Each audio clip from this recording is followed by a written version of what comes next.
Our story begins with Leah, a stunning 20-year-old who's traveling with her father on this business trip.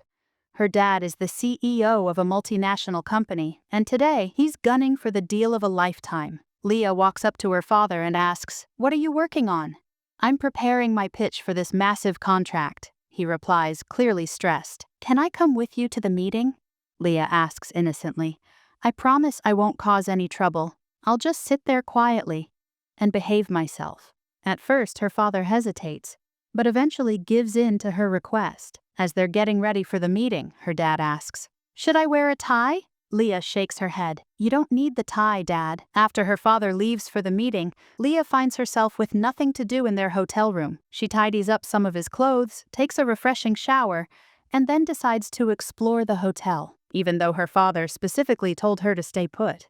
Leah needed to grab some water bottles, so she had no choice but to leave the room.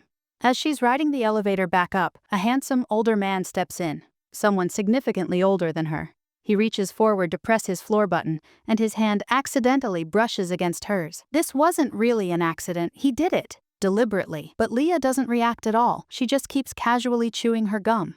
This cool, unbothered response intrigues the man even more. He can't stop staring at her beauty, clearly attracted to this young woman. When his floor arrives, he steps out but turns back for one last, lingering look at Leah. Back in their room, Leah discovers her father has already returned. "Where did you go?" he demands. "I just went to buy some water bottles," she explains. "You should have told me before leaving. I specifically said not to leave the room," he scolds her. Leah admits her mistake and apologizes. Her father's anger melts away, and he pulls her into a warm embrace.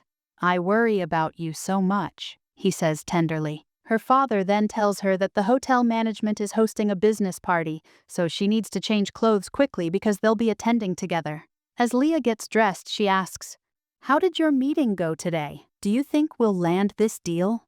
Her father dodges the question entirely. Instead, he compliments her appearance. "You look absolutely beautiful."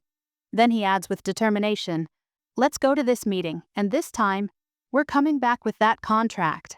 At the dinner party, Leah's father introduces her to a man named Christian.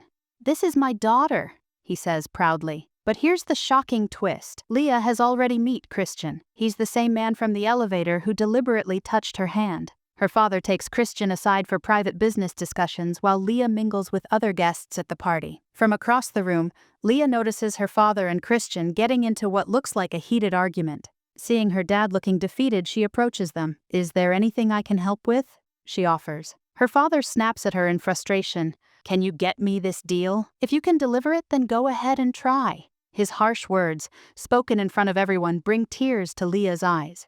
She runs out to the hotel terrace, sobbing. Christian is already there, smoking a cigarette. "Did you enjoy the party?" he asks casually. Wiping her tears, Leah replies, "Not really."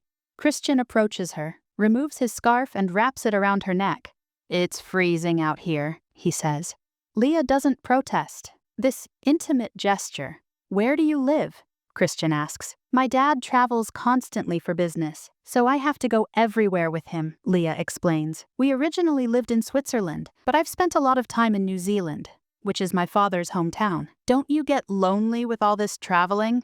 Christian probes. "Actually, I meet different people everywhere we go, so I never really feel alone," she responds.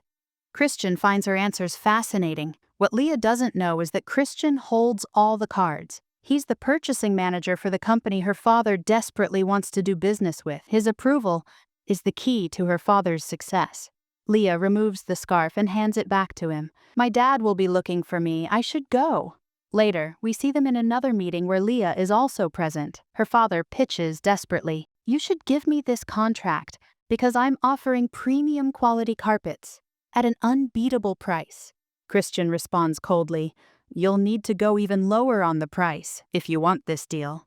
While her father continues his presentation, Christian's attention is elsewhere. He's fixated on Leah. She sits there, nervously playing with her purse, clearly uncomfortable with Christian seated right beside her, and the way he keeps staring at her with obvious bad intentions.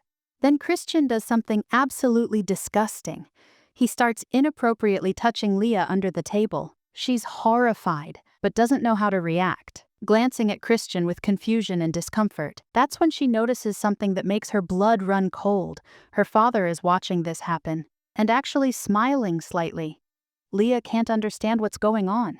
After the meeting, as they leave the hotel, Leah confronts her father. Christian is really weird, don't you think? There's something off about him. Her father dismisses her concerns. How is he weird? Tell me exactly what you mean. Business people are just naturally forward.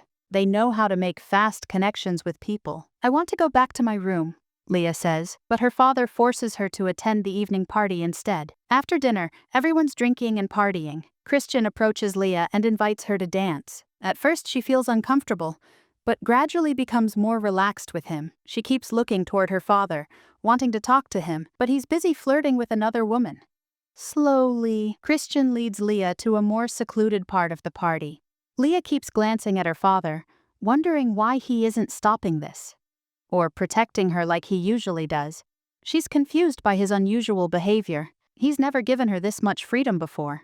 As they dance closer together, Leah finds herself attracted to Christian, despite her earlier discomfort. Then Christian kisses her right there on the dance floor. Leah looks toward her father again, and this time he definitely sees what's happening. But instead of intervening, he simply walks away. It becomes crystal clear that her father wants her to get even closer to Christian. Leah is completely bewildered by this realization. "Let's go somewhere private," Christian whispers to her. Leah, still confused but caught up in the moment, agrees. Christian takes her hand and leads her away from the party. Christian brings Leah to his hotel room and offers her a drink.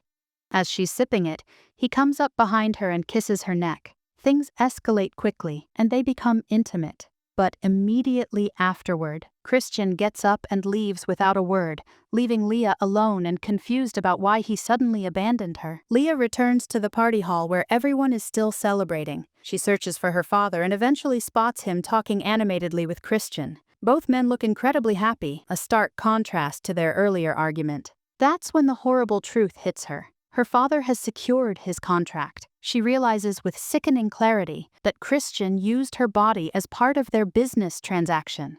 She joins their celebration, and Christian now avoids eye contact with her completely, as if she doesn't exist. But her father is over the moon with joy. Seeing his happiness, Leah forces a smile and says, "Great work, Dad." Her father finds this comment strange. Then, in a moment of defiant rage, Leah breaks away from her father and kisses Christian passionately in front of everyone. Her father quickly separates them, while Christian just stands there, watching the drama unfold. Leah then storms out of the party. Her father chases after her. Outside, Leah calls for a taxi while her father catches up, putting his coat around her shoulders. But Leah now understands the full extent of her father's betrayal. He deliberately gave her unprecedented freedom so she would get close to Christian. When her father tries to hug her, she pulls away, having decided that their relationship is over.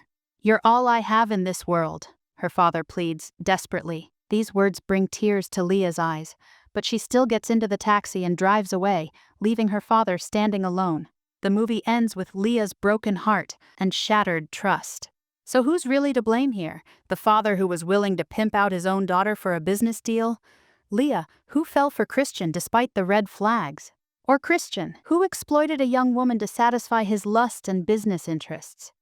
Let me know your thoughts in the comments.